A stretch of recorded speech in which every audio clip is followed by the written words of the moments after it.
안녕하십니까. 쌀이 울타리 모아보기 세 번째 영상입니다.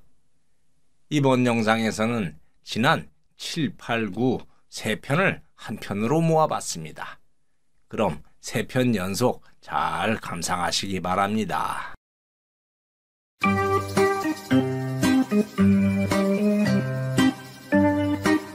쌀이 울타리에 와주셔서 고맙습니다.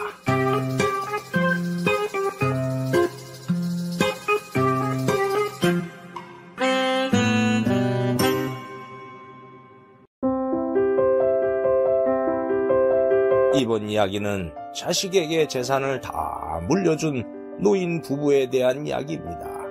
시작하겠습니다.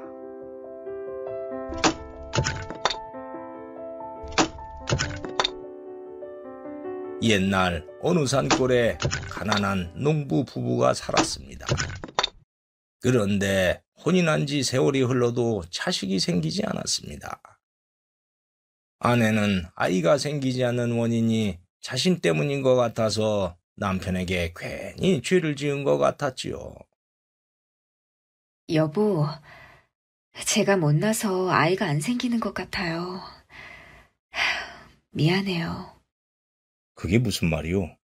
생명은 하늘이 점지해 주는 건데 당신 때문이라니. 그런 생각 말구려. 우리에게는 아이가 없는 게 운명인가 보. 그러니 그저 팔자라고 생각하고 아이 생각은 잊어버립시다. 이렇게 둘이 오순도순 사는 것도 좋지 않소. 고마워요, 여보. 그렇게 부부는 자식을 포기하고 살기로 했지요. 어느 날 농부와 아내는 뗄나무를 지고 나무를 캐서 집으로 오고 있었습니다.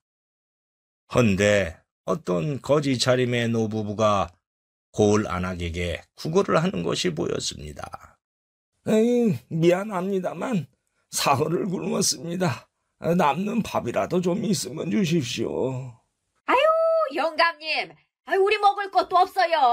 가세요. 노인 부부는 그렇게 거절당하고 돌아서는 것이었습니다. 아이고, 영감. 벌써 세 번째 문전박대를 당했으니. 에휴, 이 고을에서는 아무것도 얻어먹지 못할 것 같아요. 할멈, 이젠 걸을 힘도 없소. 멀리서 그것을 본 농부 부부는 안타까운 마음이 들었지요. 여보, 저 어르신들이 며칠을 굶었대요. 얼마나 배가 고플까? 우리도 부족하지만 저 어르신들에게 보리밥이라도 좀 드릴까요? 나도 일찍 부모님을 잃고 자라서 저 두 분이 마치 부모님 같은 생각이 들었어. 그렇게 합시다.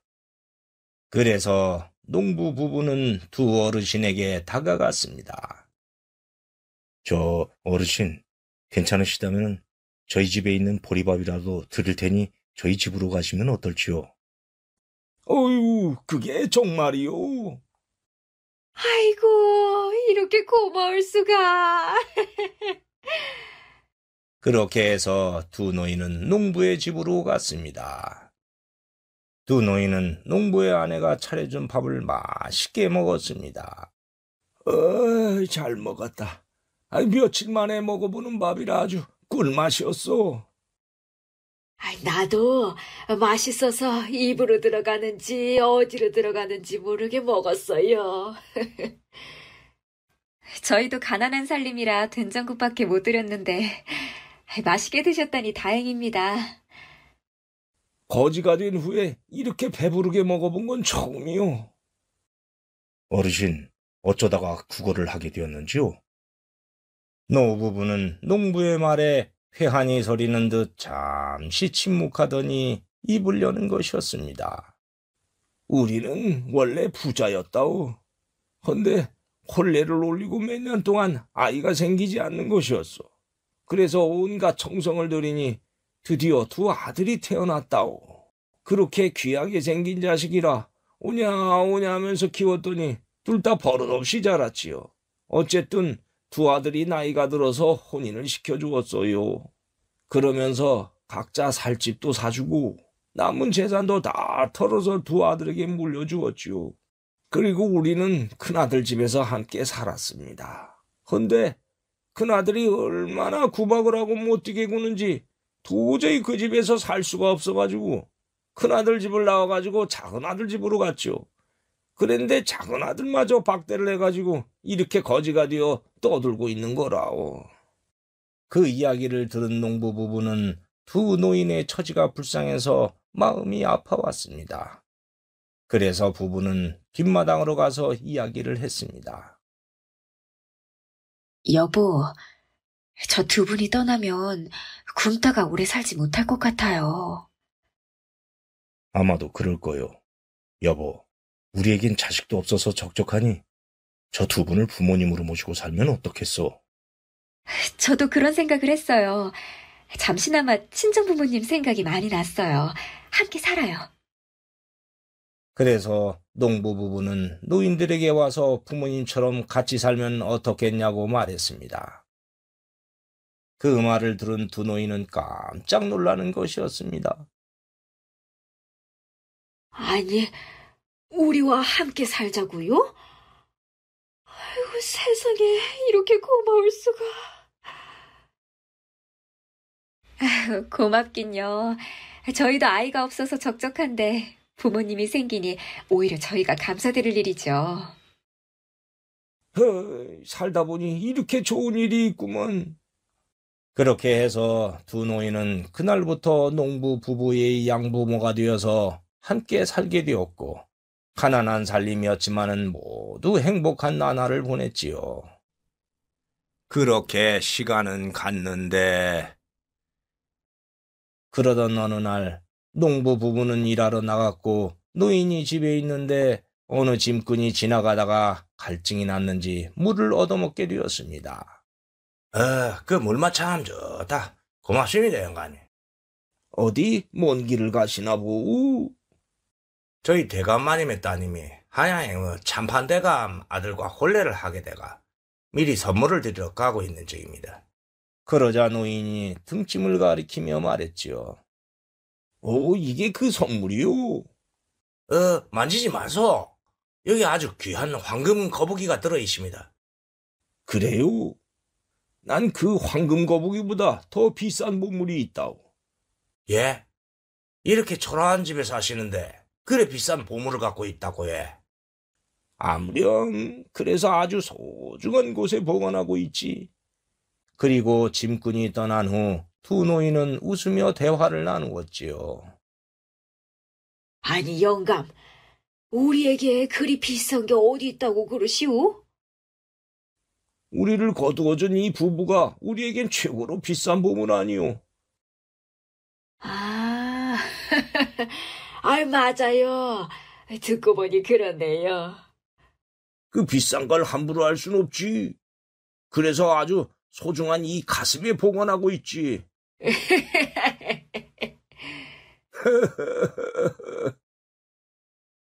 그런데 짐꾼이 주막에 들러 그 말을 했는데 그게 소문이 되어 온 거울로 퍼졌습니다. 그러더니 산 넘고 물 건너 노인의 두 아들의 귀에도 그 소문이 들어갔지요. 두 아들은 아버지가 황금 거북이보다 더 비싼 보물을 갖고 있다는 소문을 듣고 욕심이 나서 둘이 만나 의논을 했습니다. 그 정도 보물이라면 두 아들의 재산을 합친 것보다 수십 배 더 값어치가 있으니 욕심이 났지요. 형님, 그 소문 들었소? 아버지가 엄청난 보물을 갖고 있대요. 나도 들었다. 형님, 아버지 재산은 우리 재산 아니오? 그러니 다시 아버지를 모셔오십시다. 그러면 그 보물도 우리게 되는 거지요. 그래, 당장 모시러 가자. 그래서 두 아들은 노인을 찾아갔습니다. 부모를 찾아간 두 아들은 두 노인에게 집에 가자고 했지요. 아버지, 어머니, 왜 이런 누추한 곳에 살고 계세요? 저희가 모실 테니 집으로 가서 같이 사십시다. 그 말에 노인 부부는 어이가 없었습니다. 너희들이 우리를 버릴 때는 언제고 이제 와서 갑자기 모시겠다니 이유를 모르겠구나. 니들이 우리를 내쫓아서 거지처럼 살았다. 난 너희들에게 재산을 전부 다 물려준 걸 후회하고 있어. 두 아들은 그 말을 듣더니 보물을 가지려는 욕심에 이렇게 말하는 것이었습니다. 저희들이 잘못했습니다. 그러면 물려받은 것뿐 아니라 모든 재산을 돌려드리겠습니다. 아우야, 넌 어떠냐? 에이, 형님 말이 지당합니다. 저도 당장 모든 재산 돌려드릴게요. 그렇게 해서 두 아들은 재산을 정리한 다음 그 돈을 노 부부에게 주었습니다. 아버지, 어머니, 이제 됐죠? 저희들의 전 재산을 갖고 왔습니다. 그러니 노여움을 푸시고 저희들과 함께 사시지요. 니들이 돈을 준다니까 받기는 받겠다마는 같이 사는 건 좀 생각을 해봐야겠다. 에? 옆에서 보던 농부 부부는 잘 됐다는 생각이 들었습니다. 아유, 아버님, 잘 됐네요. 두 분이 반성하신다니 저희들과 사는 것보다 아드님들과 사시는 게 좋지 않겠어요? 저도 떠나시면 서운하지만은 친아드님과 사는 게 나을 것 같습니다.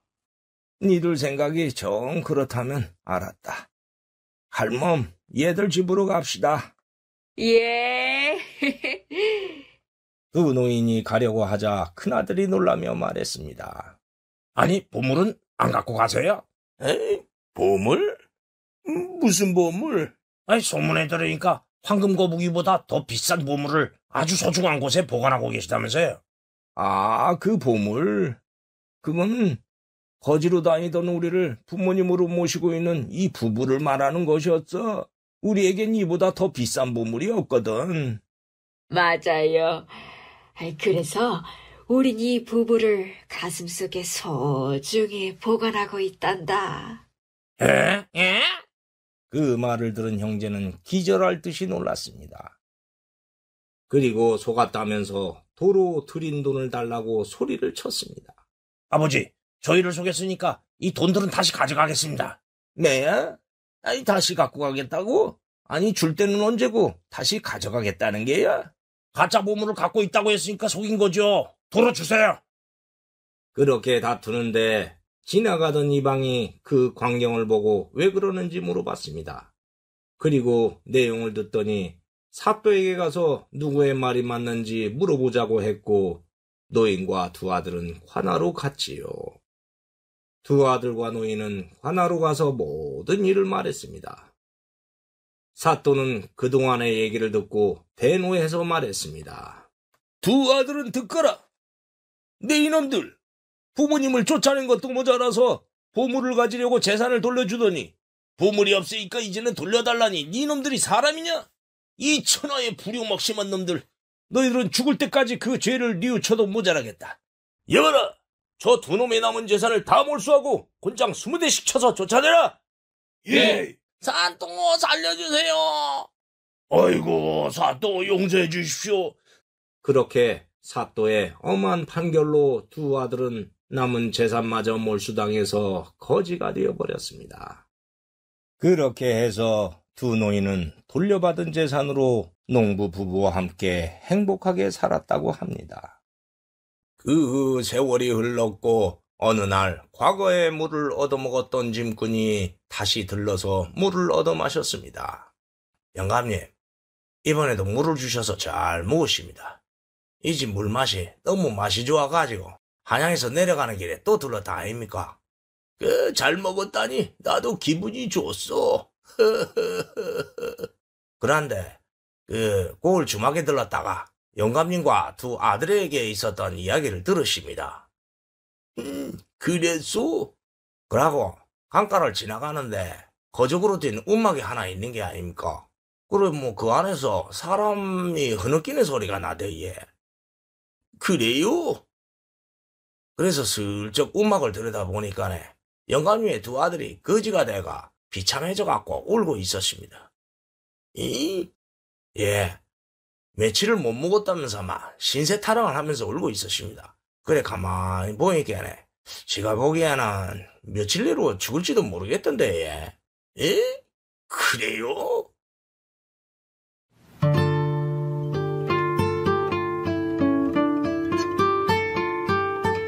짐꾼으로부터 두 아들에 대해서 말을 들은 노인은 뒷마당으로 가서 이런저런 생각을 했습니다. 두 아들이 거지가 되었다는 소식은 들었지만은 너무 굶어서 며칠을 버티지 못할 것이라니 아무리 미워도 자식은 자식인지라 노인은 마음이 아파서 가슴이 쓰려오는 것이었습니다. 그걸 본 농부가 다가와 노인에게 말했지요. 아버님, 두 아들 때문에 마음이 안 좋으시죠?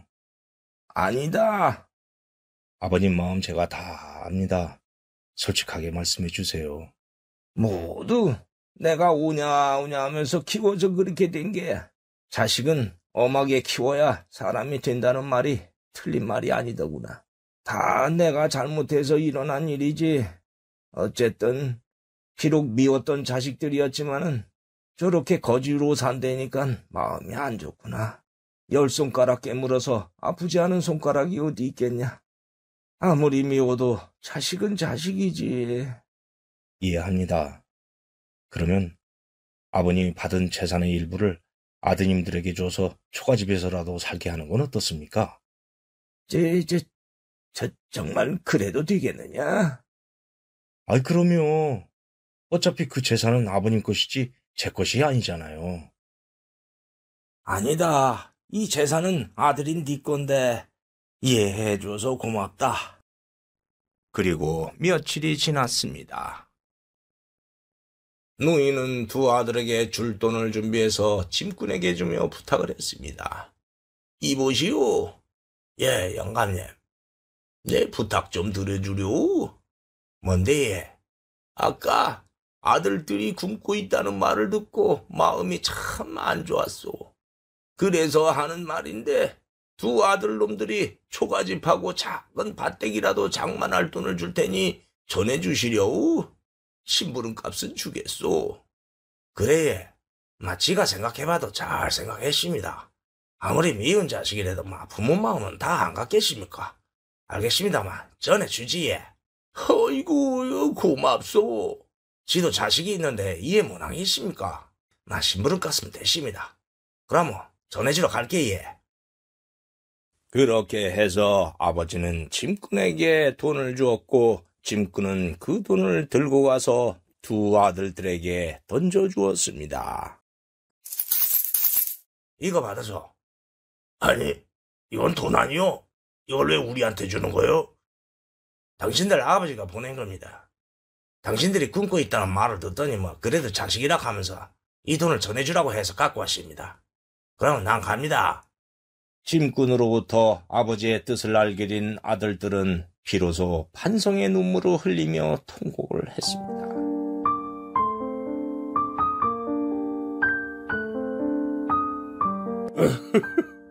아버지, 이 불효 자식을 용서해 주십시오. 아버지. 그렇게 해서 노인은 마음 편하게 농부 부부와 함께 행복하게 살았다고 합니다.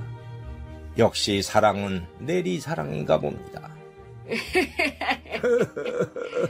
지금까지 이 이야기를 하다 보니 자식에게 재산을 주는 것에 대해 이런저런 생각이 들었습니다.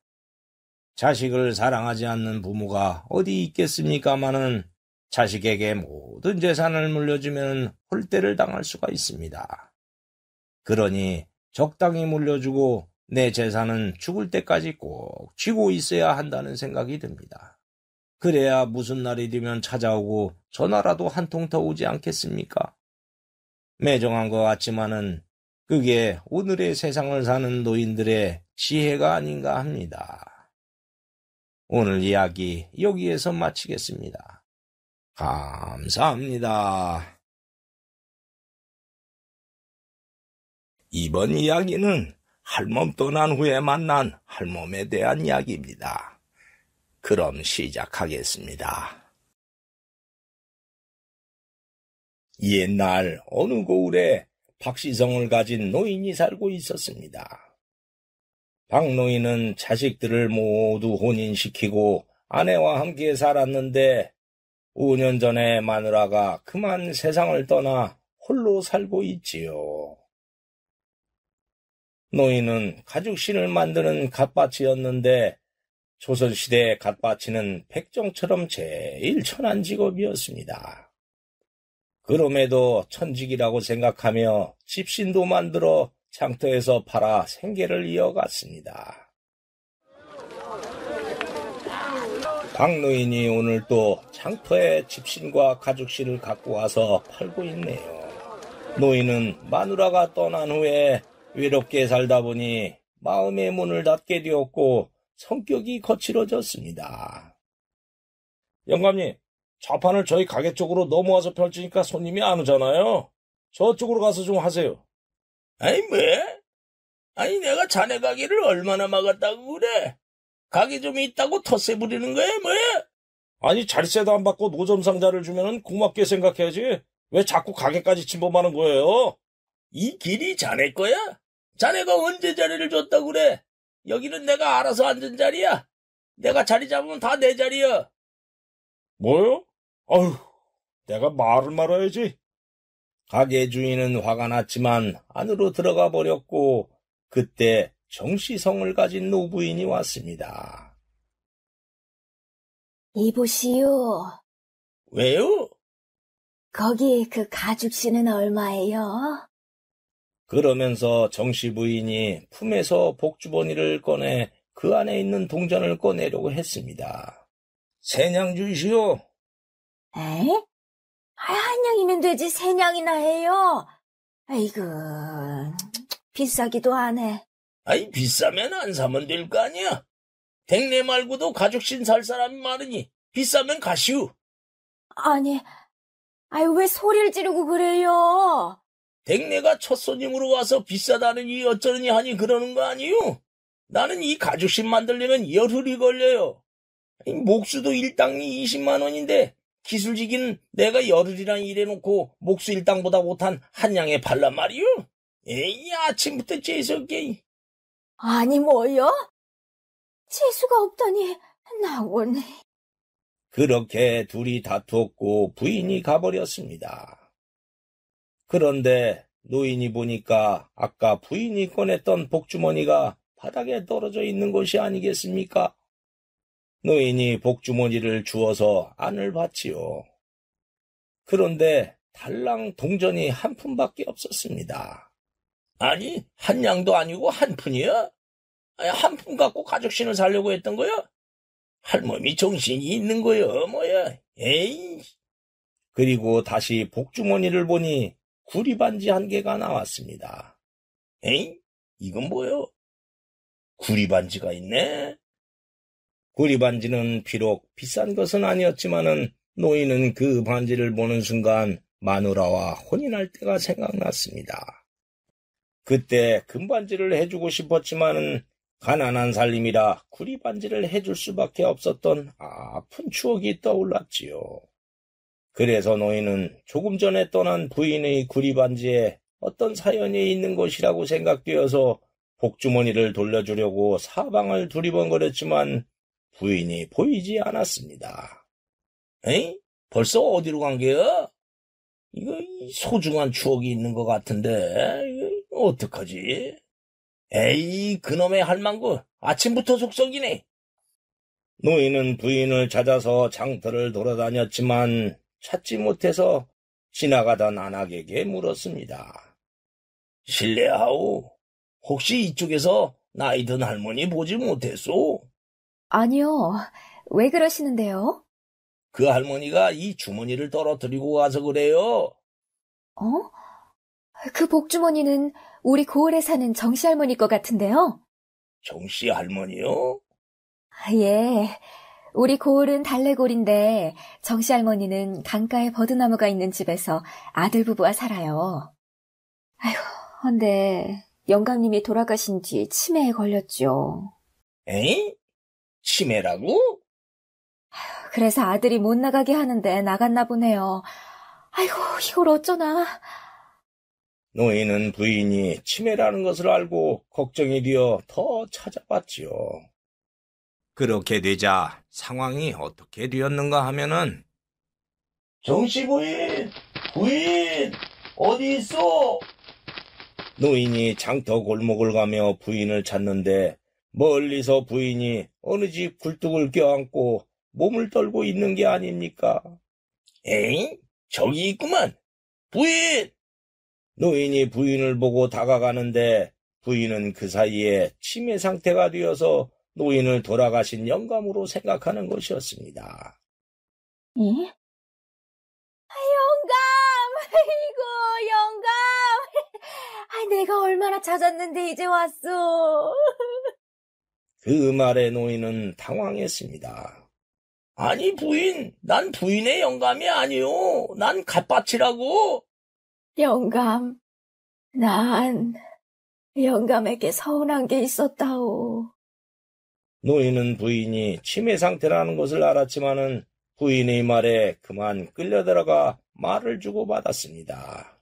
서운한 거? 그게 뭐예요? 난 생일날 꽃이나 한번 심어보는 게 소원이었는데 영감이 안 사준 게 너무 서운했어요. 근데 지금 생각해보니 우리 같은 가난한 살림에 꽃씨는 언감생신이었어요. 내가 괜히 욕심을 냈던 거였지요. 그래서 미안해요. 흐흐, 부인. 난 영감이 그 추운 날 집신을 신고 다니며 발가락이 동상에 걸렸던 게 마음에 걸렸다오. 그래서 오늘 영감에게 가죽신을 사서 주려고 했는데 터무니없이 비싸서 못 샀어요. 미안해요. 노인은 부인이 왜 가죽신을 사려고 했는지 사연을 듣고 더 가슴이 아파왔습니다. 부인! 영감이 꽃신 대신 사준 것은 싸구려 구리반지였지요. 에휴, 지금 생각해보면 구리반지도 얼마나 고마운지. 그래서 평생 소중하게 간직하고 있어요. 그러면서 부인은 품에서 목도리를 꺼내서 노인의 목에 감아주었습니다. 영감에게 줄 가죽신은 비싸서 못 샀지만 이거 내가 영감 주려고 한 달 동안 만든 목도리라오. 요새처럼 추운 날 목도리 안 하면 감기 걸려요. 노인은 부인이 목도리를 해주자 떠난 마누라도 과거에 목도리를 감아주었던 때가 있었던지라 그 생각이 나서 그만 울컥하고 눈물이 올라왔습니다. 부인! 아니, 영감, 왜 그러시오? 아니요, 부인. 고맙소. 어서 집으로 갑시다. 그렇게 노인은 부인을 데리고 골목을 나왔습니다. 헌데 부인의 집이 어딘지 모르니 어쩔 줄 몰라 하고 있는데 아까 그 안악이 다가왔습니다. 아이고, 어르신, 할머니 찾으셨군요. 할머니 어디 계셨어요? 제가 집으로 데려다 줄 테니 저랑 같이 가요. 잘 됐구려. 집까지 잘 부탁하오. 그렇게 안악은 부인을 집으로 데려갔고 노인은 그제서야 안도의 숨을 쉬었습니다. 그리고 노인은 집에 온 후 며칠 동안 목에 감겨있는 목도리를 만질 때마다 정씨 부인이 따뜻한 정과 아픈 사연 때문에 부인 생각이 떠나지 않았습니다. 그래서 그 부인의 소원이었던 꽃신을 만들어주기로 했지요. 노인은 만들어 놓은 꽃신을 품속에 넣고 장터로 가서 좌판을 열었습니다. 그리고 부인이 혹시 나타날까 기다려봤지만 오지 않았지요. 그렇게 시간은 갔는데 노인이 점심을 먹고 안악에게 들었던 달래꼴로 찾아가기로 하고서는 골목으로 오고 있는데 정씨 부인이 그때 그 굴뚝 옆에 앉아서 횡설수설하며 앉아있는 것이 아닙니까? 노인은 반가워서 꽃신을 들고 부인에게 갔지요. 부인, 나요. 누구시오? 아니, 날 모르겠소? 누구시더라? 에이, 그새 다 잊어버렸네. 어쨌든 부인이 며칠 전에 꽃신 한번 신어보는 게 소원이라고 해서 내가 만들어봤어요. 그러자 꽃신을 본 부인은 순간 노인을 또 영감이라고 부르는 것이었습니다. 아이고, 이거 꽃신이네. 아이고, 영감 고마워요. 내 평생 소원을 어찌알고 이렇게 이쁜 꽃신을 주시오. 또 날 영감으로 보는구만. 어쨌든 신어봅시다. 발 이리 줘봐요. 노인은 부인이 신고 있던 집신을 벗겨내고 꽃신을 신겨주었습니다. 그러자 부인은 그만 새색시가 된 것 마냥 기뻐하는 것이었습니다. 아이고, 이렇게 이쁠 수가. 내가 새색시가 된 것 같아요. 영감, 고마워요. 그러면서 부인이 노인의 목을 껴안으며 안기는 것이 아니겠습니까? 부인! 노인은 몇 년 만에 남녀가 포근하게 안기는 일을 겪어버렸으니 가슴이 뛰기도 하고 얼굴이 화끈거려서 당황했지요. 그러나 상대가 치매에 걸린 사람이니 이래선 안 된다는 생각에 얼른 부인을 떼어놨습니다.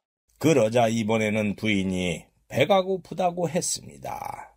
그런데 영감, 배가 고프네요. 그래요? 그럼 국밥이라도 먹으러 갑시다. 그렇게 노인은 부인을 국밥집으로 데려가서 둘이 국밥을 시켜서 먹었습니다. 노인은 둘이 밥상을 마주하고 밥을 먹는 것은 마누라가 떠난 지 5년 만이라 마음이 푸근해지는 것이었습니다.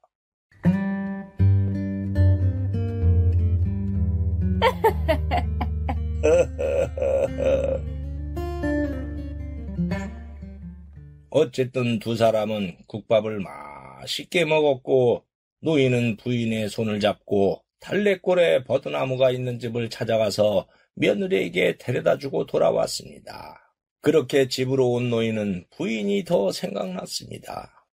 비록 치매 증세로 자기를 영감이라고 부르기는 했지만은 노인은 마누라에게 영감 소리를 들은 것이 5년 만이라 그동안의 적적함이 물 씻겨가는 듯했고 사람 사는 정을 느껴서 그랬지요.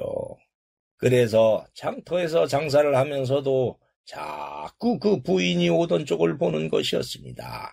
그런데 며칠이 지나도 부인은 오지 않아서 부인의 집으로 가 담장 밖에서라도 볼까 했지요. 그러나 자식 부부에게 혹시라도 들키면은 늙은이가 웬 주책이냐라는 소리를 들을 수도 있으니 그러지도 못했습니다.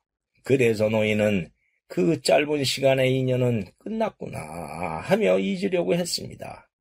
헌데 부인이 저쪽에서 손에 꽃신을 들고 오는 것이 아닙니까? 저기, 이봐요. 아니, 부인! 제가 치매 증세로 그동안 실수를 많이 했지요. 미안해요. 미안하다니요. 괜찮습니다. 그러면 그동안의 일이 다 생각이 난단 말이요? 예. 그거 참 신기하네. 부인은 치매가 초기라서 오늘은 다행히 정상이었습니다.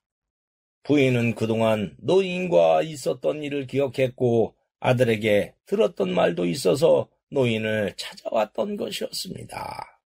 영감님이 만들어준 꽃신 때문에 제가 잠시나마 돌아가신 영감을 만날 수 있었어요. 정말 고마워요. 이제 꽃신 돌려드릴게요. 돌려주다니요. 이 꽃신은 내가 부인에게 선물로 준 거요. 예? 부인 때문에 내가 오히려 도움을 받았지요. 부인이 내 목에 감겨준 목도리 때문에 마누라가 떠난 지 5년 만에 따뜻한 사람의 정을 느꼈어요. 그러니 내가 더 고맙지요. 그래서 그 답례로 꽃신을 준 거였어요. 그러니 나는 받을 수 없어요. 갖고 가서 잘 신으세요. 부인은 남편에게 꽃신을 받는 것이 소원이었는데 그 소원을 노인이 대신 선물로 주었으니 부인 또한 푸근한 정이 몰려오는 것이었습니다. 그랬군요. 저는 저 세상으로 간 영감에게 목도리를 해준다고 했을 뿐인데, 영감님이 행복했다니. 꽃인 고마워요. 그러면 제가 얻어먹은 국밥이라도 사드릴 테니 함께 가시지요. 고맙긴 한데 내일이 마누라 기일이요. 가난한 호래비 살림에 제사를 지낼 형편은 안 되고, 그래서 과일 2개 사서 내일 산소에 가려고 하니 일찍 들어가 봐야 해요. 사실 부인을 집에 데려다 준 뒤로 동네 안악에게 부인이 치매가 있다는 말을 들었던지라 걱정이 많이 되었어요. 그래서 혹시 별일 없나 하고 그동안 부인을 기다렸지요. 헌데 오늘 이렇게 멀쩡하게 와주니 이제 걱정 안 해도 될 것 같네요. 이렇게 부인을 다시 보게 된 것만으로도 좋습니다. 그러면서 노인은 좌판을 걷어서 가는 것이었습니다. 그 모습을 본 부인은 내일 과일 2개로 산소로 가는 노인의 쓸쓸함이 눈에 보이는 듯해서 안쓰러운 마음이 들었지요. 다음 날 노인이 과일을 들고 마누라의 산소에 가려고 하는데 부인이 손에 보퉁이를 들고 오는 것이 아니겠습니까? 아니, 여기로 어떻게? 장터의 상점 주인에게 영감님 집을 물어서 왔어요. 아무리 없는 살림이지만 제사 음식인데 과일로 되겠어요? 그래서 제가 음식을 장만해 봤어요. 그 말에 노인은 부인이 따뜻한 마음에 또 감동했지요. 이렇게 고마울 수가. 정말 고맙소. 그래서 2 사람은 노인의 마누라가 묻힌 산소로 갔습니다. 2 노인은 산소 앞에 돗자리를 깔고 부인이 해온 음식을 잘 차려놓았습니다.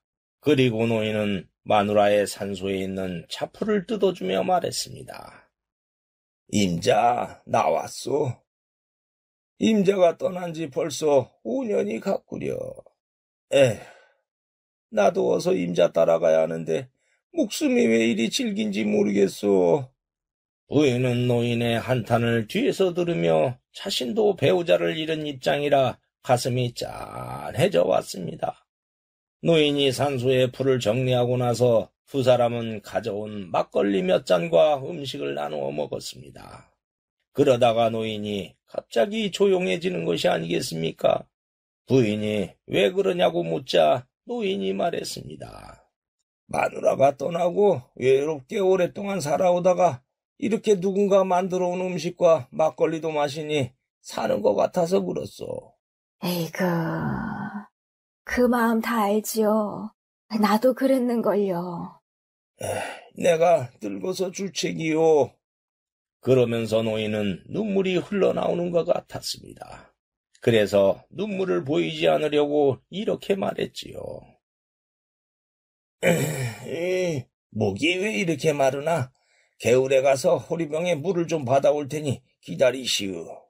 그러면서 노인이 호리병을 들고 개울로 가는 것이었습니다. 부인은 노인이 눈물을 보이지 않으려고 그러는 것을 알았기에 더 안타까웠지요. 부인이 그렇게 우두커니 앉아있는데 주변에서 사람의 목소리가 들려오는 것이 아니겠습니까? 그 소리는 늙은 할머니의 음성이었습니다. 이보시오! 아이고, 깜짝이야. 이게 무슨 소리지? 부인이 산소 쪽으로 돌아보니 목소리는 산소에서 나오는 소리였는데 왕왕 울리는 것 같기도 하고 구름이 몰려오는 소리 같기도 했습니다. 나는 저 영감의 마누라요. 예? 오늘이 내 제삿날이라 제밥을 먹으러 왔지요. 홀로 사는 영감이라 음식은 기대도 하지 않고 왔는데 댁내가 음식을 푸짐하게 해와서 아주 잘 먹었어요. 진짜 부인이시오? 그럼요. 저기 내 부탁 하나 들어주시려고? 무슨 부탁이요? 내가 먼저 세상을 등진 후에 홀로 남은 영감이 어떻게 살까 하고 걱정이 참 많았다오. 헌데 이렇게 댁내가 음식도 해오고 말벗도 해주는 걸 보고 안심이 됩니다. 그러니 영감에게 내 대신 음식도 해줘서 같이 먹고 말벗도 해주면 어떻겠어요? 그 말을 들은 부인은 당황해서 말했습니다. 그래도 괜찮겠어요? 아유, 아무렴요. 이제 내가 마음 놓을 수 있으니 오히려 고맙지요. 마누라의 말을 들은 부인은 자신도 평소에 그러고 싶은 마음이 있었던지라 그럼하고 약속했습니다. 사실은 저도 그러고 싶은 마음이 있었어요. 그럴게요. 아이고, 이제 됐네, 됐어. 그럼 갈게요. 부인은 마누라의 목소리가 떠난 후 가만히 볼을 꼬집어 봤습니다. 그런데 아픈 걸 보니 분명히 환각은 아니었습니다. 그래서 가만히 생각해 봤지요. 마누라가 영감을 보기에 얼마나 안타까웠으면 그렇게 목소리를 냈을까 싶었고 자신도 바라던 것이어서 그렇게 하기로 했지요. 그러자 그동안 팍팍했던 가슴 속에 새로운 물결이 일렁이는 것이 아니겠습니까?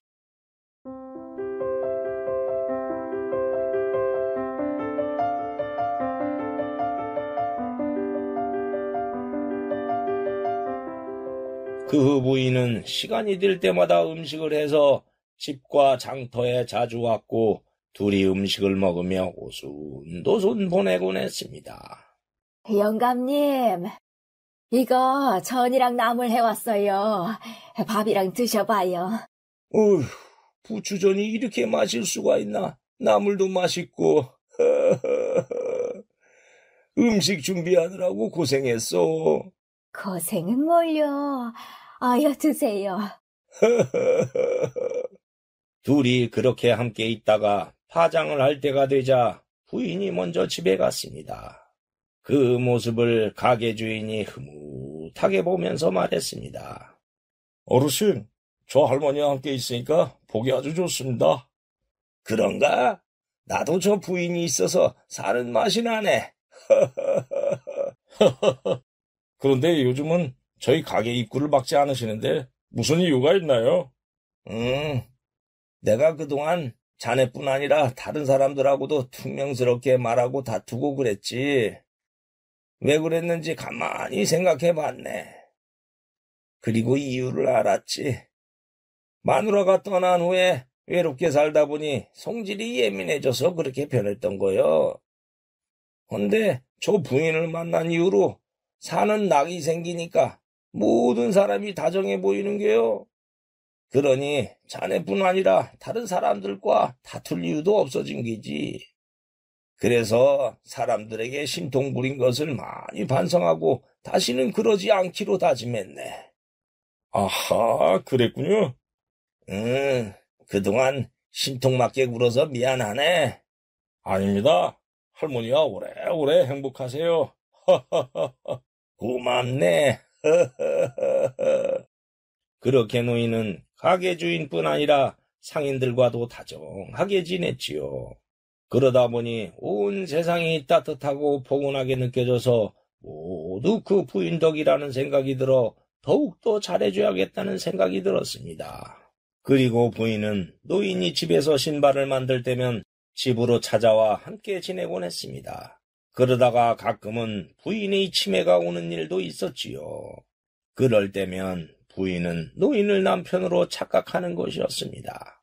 그날도 부인은 멀쩡하다가 부엌에서 나오며 치매 증상이 왔습니다.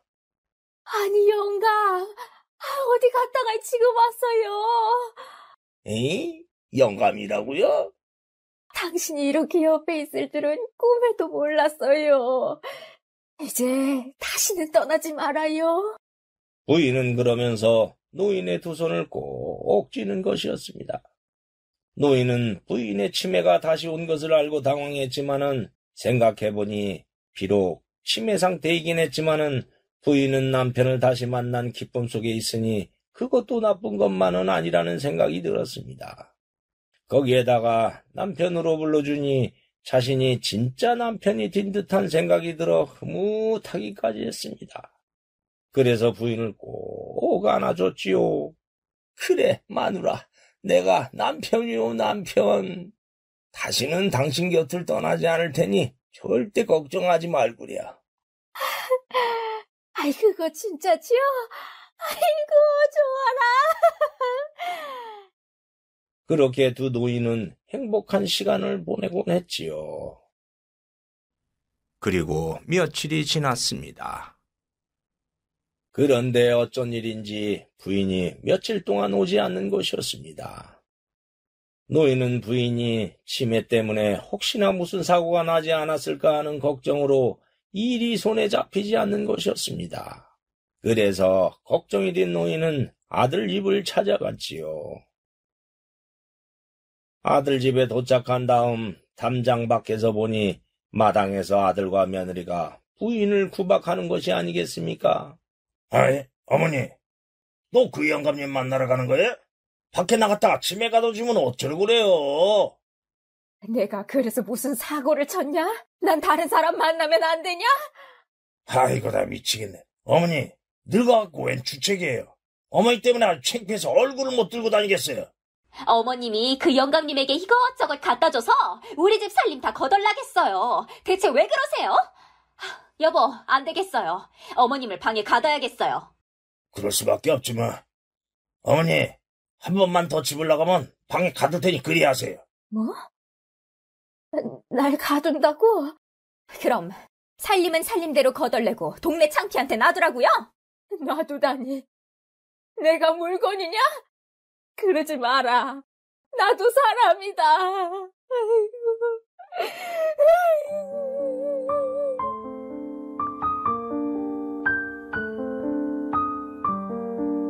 담장 밖에서 그것을 본 노인은 부인이 구박당하는 것을 보고 가슴이 찢어지는 듯 했습니다. 물론 치매가 있으니 밖에 나다니면 사고가 날 수 있어 아들 부부가 걱정하는 건 이해가 되지만은 저렇게 구박하는 거는 너무한다는 생각이 들었습니다.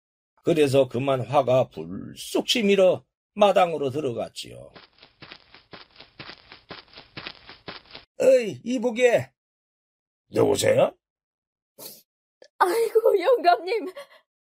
여기로 어떻게 왔소? 난 자네 어머니와 친한 사람이네. 소문에 들었던 그 어르신이세요? 맞네. 내가 담장 밖에서 보다 못해서 들어왔네. 자네 어머니가 아무리 늙고 치매에 걸렸다고 해도 그렇게 구박할 수가 있는가? 어머니가 없이 자네가 어떻게 세상에 나왔는가? 이 천하의 근본도 모르는 사람 같으니라고. 영감님과 어머니 때문에 제가 동네 창피해서 살 수가 없어요. 자네는 어머니보다 창피한 게 더 중요해? 아들이 맞아? 그러세요? 어르신이 그렇게 어머니를 귀하게 생각하면 아예 데리고 와서 사세요. 그러면 될 거 아닙니까? 맞아요. 데리고 살라고? 그 말 진짜지? 좋아. 내가 데리고 가서 함께 살 테니 자네들은 앞으로 절대 딴소리 하지 말게. 그리고 간섭도 하지 마. 내가 마음 잡고 사니까 그냥 넘어갔지. 그렇지 않았다면 자네들은 오늘 끝났어. 나 원 승질 참고 살려니까 정말. 에이씨. 부인 갑시다. 나랑 같이 가서 삽시다. 예? 그래도 괜찮아요? 여기서 자식에게 구박당한 거 사느니 나와 함께 가서 사는 게 훨씬 낫지. 갑시다. 예.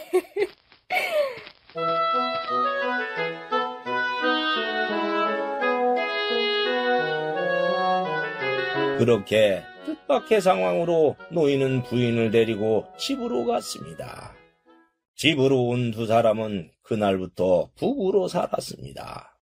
물론 노부인이 가끔 치매가 오기는 했지만 노인을 돌아가신 영감이라고 착각하는 것 빼고는 크게 심각한 것은 없으니 별 탈도 없었지요. 그래도 노인은 부인의 치매를 고치기 위해 자주 노력했습니다. 어디 오늘 또 치매를 좀 치료해봐야지. 할멈, 아침에 할멈이 먹었던 감이 몇 개요?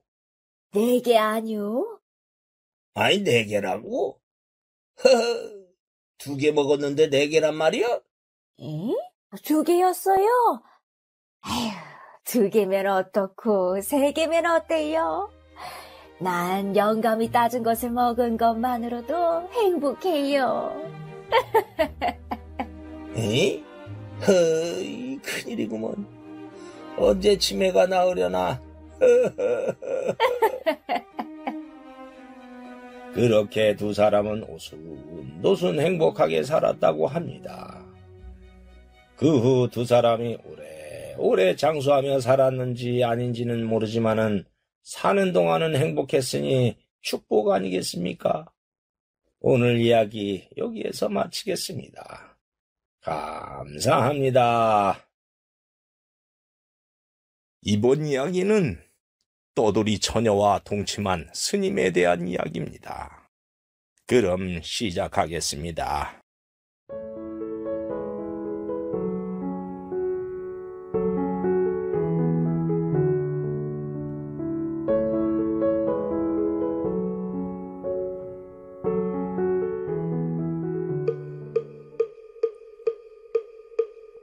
지금으로부터 멀지 않은 조선시대 말기였습니다.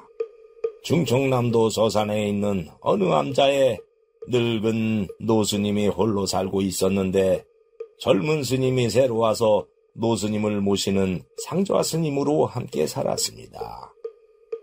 어느 날 노스님이 상좌 스님에게 이렇게 말을 하는 것이었습니다. 내가 한양에 볼 일이 있어서 좀 다녀와야겠다. 예? 큰스님, 갑자기 무슨 일로 한양에 가시는지요? 지금 일본이 강제로 1차 한일 협약을 맺어서 나라가 위태로운 지경이다. 그래서 종단에서 회의를 하는데 내가 꼭 참석해야 한다는구나. 그렇습니까? 그리고 갔다 오는 동안 어떤 스님 한 분이 여기에 들러서 한동안 머물다 갈 게다. 예. 불심이 깊은 스님이야. 그러니 그 스님이 불편하지 않게 잘 모셔야 한다. 알겠느냐? 예, 스님. 그럼 다녀오마. 예, 잘 다녀오십시오. 그리고 며칠 후 주지 스님이 말했던 그 스님이 암자로 왔습니다. 스님이 오자 상좌 스님은 합장하며 인사를 드렸습니다. 스님 안녕하십니까? 주지 스님께 말씀 들었습니다. 어서 오십시오. 내가 머물 방이 있느냐? 요사체에 스님이 머무실 방이 있습니다. 제가 안내하겠으니 따라오십시오. 알겠다. 그렇게 해서 스님은 그날부터 요사체의 방에서 기거하게 되었지요. 그런데 스님이 방으로 들어가자마자 상좌 스님에게 이렇게 말을 하는 것이 아니겠습니까? 상좌는 저자거리로 가서 술과 담배를 좀 사오거라. 예? 상좌 스님은 술과 담배를 사오라는 말에 깜짝 놀랐습니다. 중이 멀리해야 하는 것이 여자와 술과 담배인데 그걸 사오라니 놀라는 것이 당연했지요. 스님, 술과 담배라고 하셨습니까? 맞다. 뭐가 잘못됐냐? 스님이 술과 담배를 하시는 건 계율에 어긋나는 거 아닙니까? 허이, 이놈 보게. 주지 스님이 날 잘 모시라고 하지 않더냐? 그러긴 했습니다. 하면 그대로 하면 될 거 아니냐? 알겠습니다. 그럼 다녀오겠습니다.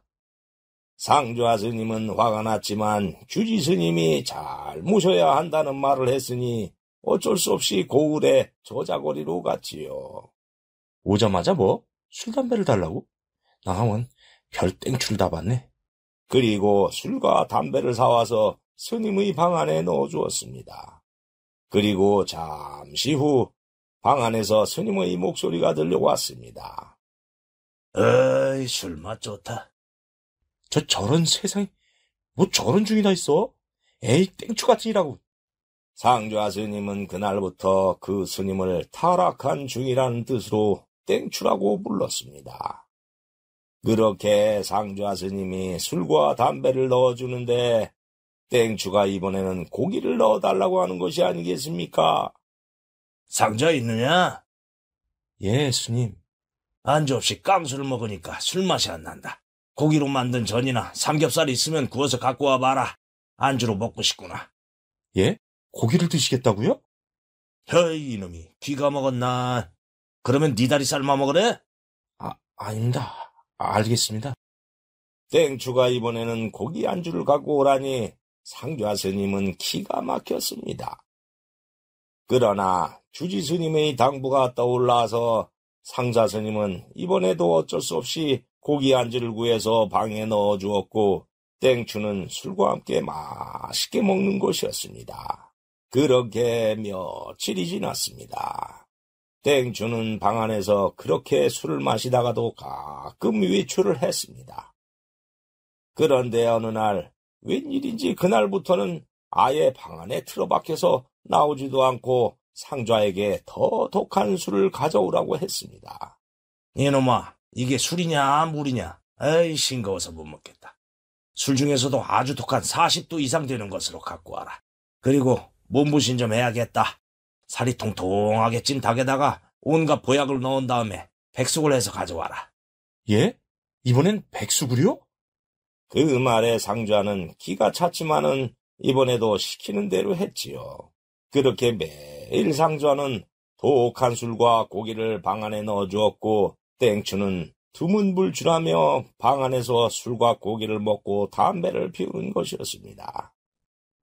그렇게 시간은 갔는데 그렇게 되자 발이 없는 말이 천리를 간다는 말이 있듯이 인근 고을에는 암자에 술 담배를 하는 땡추가 와서 불심을 흐트러 놓는다는 소문이 짜하게 났지요. 그러던 어느 날 나이가 든 여신도 안악이 암자에 불공을 들이러 왔다가 우연히 땡추가 있는 요사체 앞을 지나가게 되었습니다. 그러자 안악은 땡추가 있는 방의 열려진 문틈으로 안을 들여다보게 되었습니다. 헌데 방 안에 웬 처녀의 남루한 옷이 보이고 땡추가 그 처녀의 머리를 발베개 해주면서 두 사람이 누워있는 것이 아닙니까? 안악은 그것을 보고 깜짝 놀랐습니다. 아이고머니 세상에! 저럴 수가! 거기에다가 땡추의 다리가 처녀의 다리에 척 걸쳐 있으니 안악은 기겁을 하듯이 놀랐지요. 그래서 안악은 밥을 짓는 공양간으로 달려가 상좌 스님에게 그 일을 말했습니다. 스님, 큰일 났어요. 예? 큰일이라뇨? 조금 전에 그 땡추 스님이 머무는 요사체를 지나가는데 문이 조금 열려있지 뭐예요? 그래서 살짝 안을 들여다봤죠. 그런데 땡추 스님이 어떤 처녀의 머리를 팔베개 해주고 둘이 자고 있는 거예요. 두 사람의 다리도 엉켜 있었어요. 어휴, 세상에. 예? 그게 진짜예요?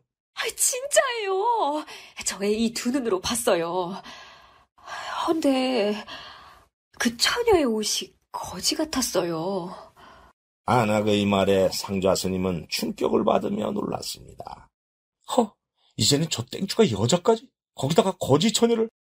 아이고, 신도들이 우리 암자를 어찌 볼꼬. 아이고. 아휴, 이 일을 어쩌지? 그 후 땡추가 거지 처녀와 동침한다는 소문이 삽시간에 온 고을에 퍼져버렸습니다. 그렇게 시간은 갔는데 상좌 스님은 땡추가 언제 처녀를 방 안으로 끌어들였는지는 모르지만은 처녀와 동침까지 하고 있자 분노가 머리 끝까지 올라왔지요. 어디 주지스님이 오기만 해봐라.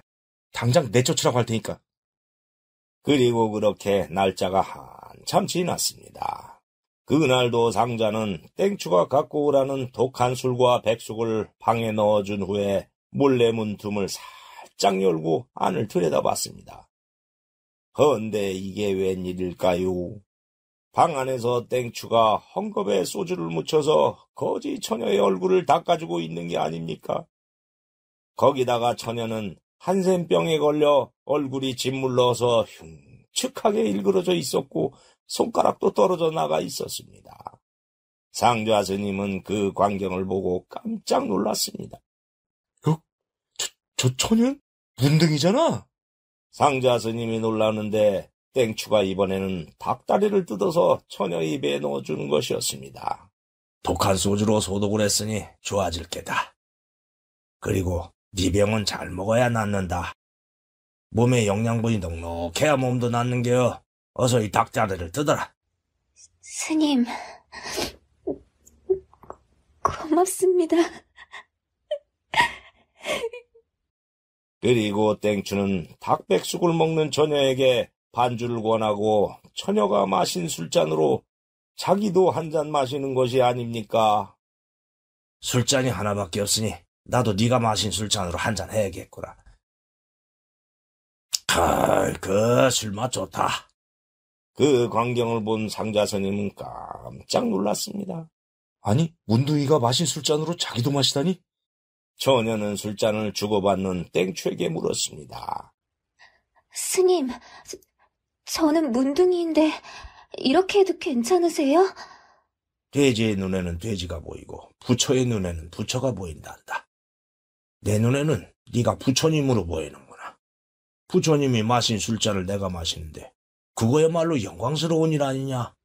스님, 감사합니다.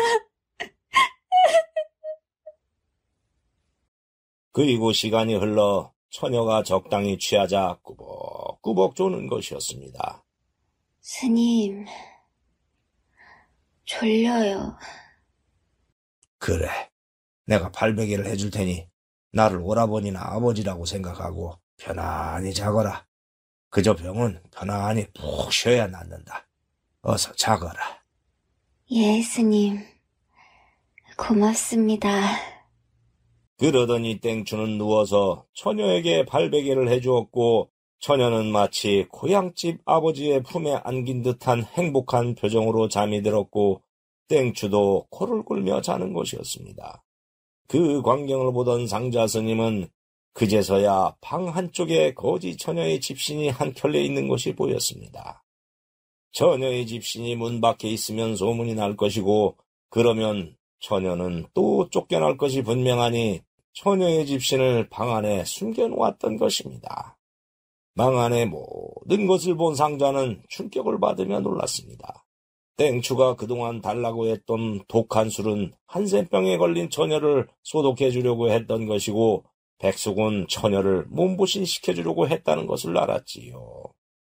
안악이 봤던 장면은 땡추가 처녀와 그렇고 그런 관계를 하던 것이 아니라 아버지처럼 편하게 자라고 팔베개를 해줬을 뿐인데 안악의 말을 듣고 이상한 상상과 오해를 했던 상자 스님은 자신의 선입견에 또 한 번 땡추에게 미안했습니다.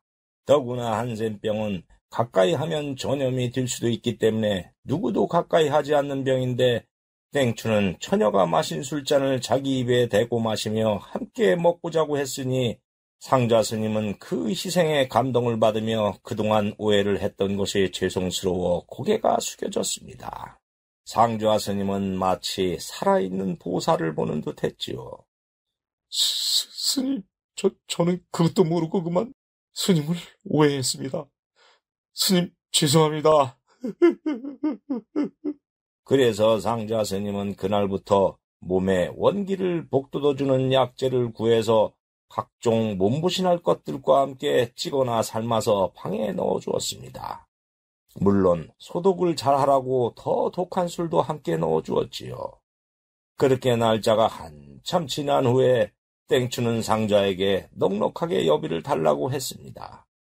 그래서 상자가 드렸는데 그날 처녀는 어디론가 떠났는지 보이지 않았습니다. 상자는 보나마나 땡추가 그 여비를 처녀에게 줘서 보냈을 거라는 생각이 들어 땡추의 자비심의 마음이 흐뭇해져 왔습니다.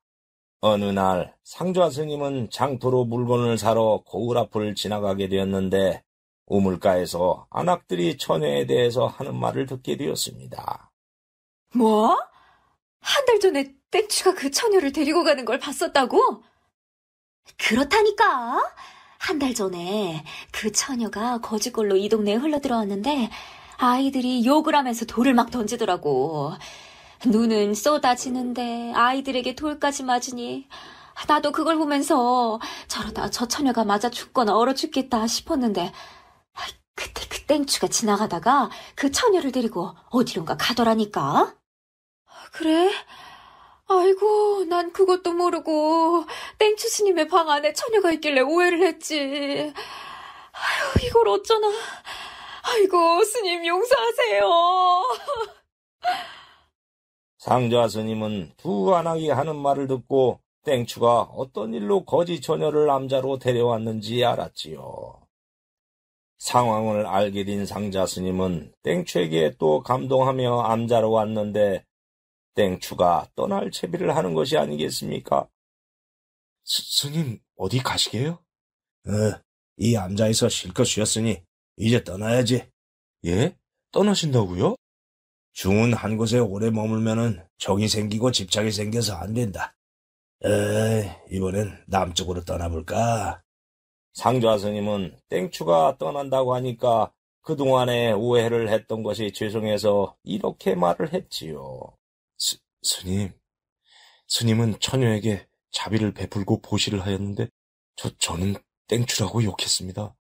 저를 용서해 주십시오. 야, 이놈아. 예수님도 낮은 곳에 임하라고 했지 않느냐? 내가 거두지 않으면 누가 그 처녀를 거두겠냐? 예수님의 말씀도 그러한데 부처님을 따른다는 불자가 낮은 곳에 임하지 않으면 자비라고 할 수 있겠느냐? 소승은 술잔까지 주고받는 것을 보고 놀랐습니다. 한센병은 전염이 될 수도 있는데 괜찮으세요? 그 처녀가 마신 술자를 한센병이라고 해서 내가 멀리하면 그것이야말로 차별화 아니냐? 그렇지 않아도 온 나라가 차별화 때문에 난리인데 나까지 차별화시켜야겠냐? 왜, 뭐가 잘못됐냐? 아닙니다. 난 이만 간다. 잘 쉬었다 간다. 그렇게 땡추는 떠났고 상좌 스님은 노스님께서 땡추를 왜 불심이 깊은 스님이라고 했는지 알게 되었지요. 땡추가 떠난 며칠 후 노스님이 한양에서 오자 상좌 스님은 그동안 있었던 일을 말했습니다. 제가 오해해서 그 스님에게 정말 죄송했습니다. 그랬느냐?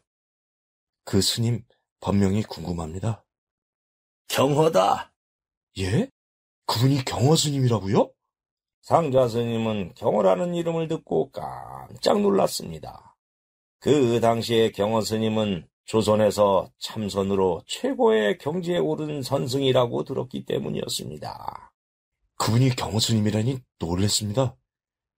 근데 술, 담배와 고기를 하시는 것은 아무리 생각해봐도 스님의 본분을 어긴 거라는 생각이 듭니다. 경허가 술과 고기를 하는 이유가 있다.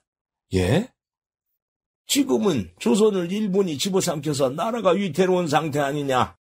그리고 주지스님은 다음 말을 이어갔습니다.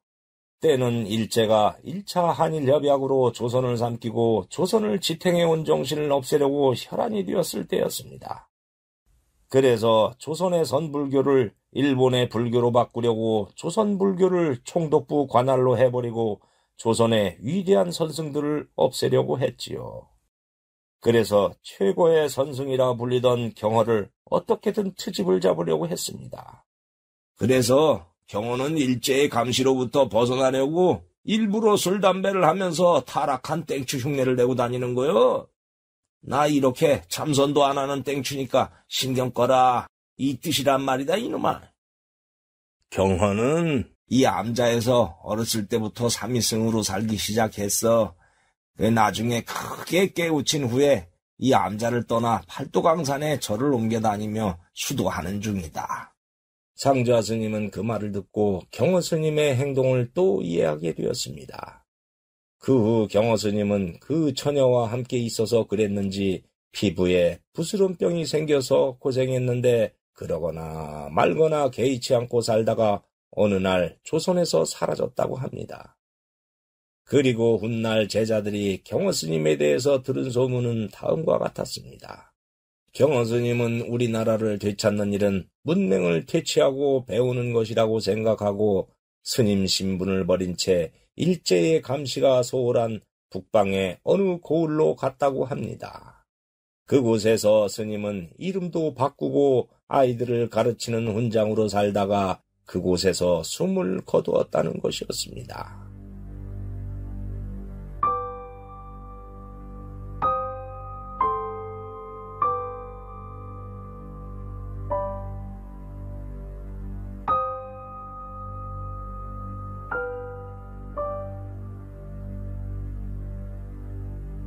고을 사람들은 어느 언덕에 스님을 묻었는데 연고도 없어서 봐주는 사람이 없으니 세월이 흘러 그만 잡초만 무성한 산소가 되었다고 합니다.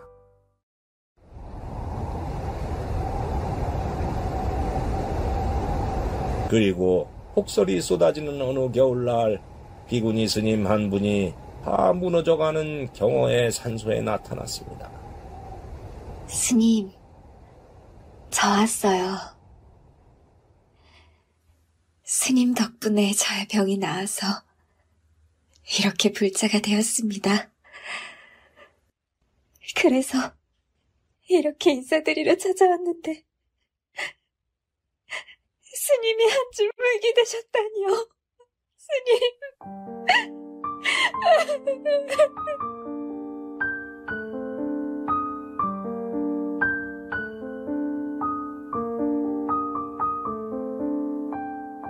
부디 금방왕생하세요, 스님.